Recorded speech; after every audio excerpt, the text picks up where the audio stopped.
Yeah, we still have that flash flood watch. It'll be in effect until tomorrow evening. So if you do have some plans tomorrow, you may have to plan around some rainfall, and it could be heavy at times, and that's what could lead to that flooding across our area. Rainfall totals at the New Orleans airport today, just over a quarter of an inch of rain. In our month to date, only a half of an inch. So far, not too bad, and very manageable totals across our area, but that could pick up in the coming days. Did have some heavy rain down toward the coast, almost 2 inches, but light totals elsewhere, but it was kind of like a persistent light rain for most of the morning and afternoon, and now we're really seeing those breaks tonight. And the reason for that, we're kind of stuck in a split flow here. You see some of the rain moving to the northeast, while this rain that's been in central Louisiana is moving to the northwest. It's closer to the center of the low, and so that's why that one is being taken in a different direction. You can really see it on our water vapor imagery, the spin across Texas and Oklahoma, and so it's just continuing to funnel in all this moisture across the southeast. And so we're going to continue to see some good chances for rainfall as we go into your Sunday.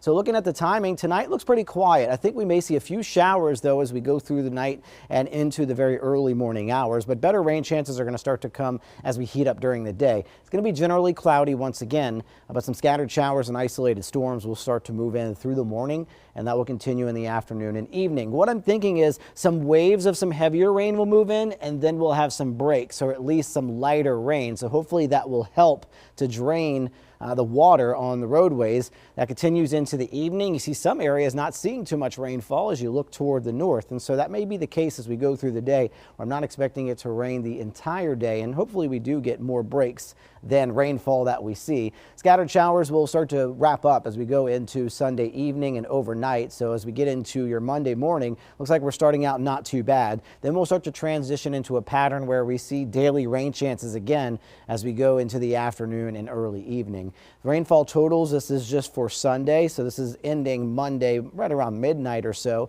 1 to 3 inches with some higher isolated totals, and that's really the wording in our flash flood watch here.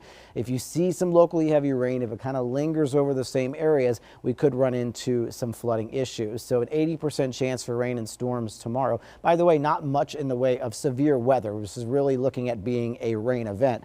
Going into early next week, typical afternoon showers and storms will persist as we head through at least the middle part of the week. So while the low is still spinning, Monday afternoon, some scattered showers and isolated storm again as we go into Tuesday, and that's going to kind of be the pattern that takes us through most of the week. High temperature today with the cloud cover and the showers, 80 degrees. The average is 89, nowhere near the record of 97, and most areas stayed in the 70s today. So the trade-off here, a break from the heat, but you don't really want to see rain on your outdoor plans, especially over the weekend. Live look outside, not too bad, mostly cloudy, 77 degrees. Winds are out of the southeast, so still bringing in that moisture, and that's why we'll see a chance for rain and storms Sunday and then going into early next week. We still see some showers, but they start to lower as we head toward the end of the week, but another trade-off, lower rain chances means highs in the 90s Thursday and Friday.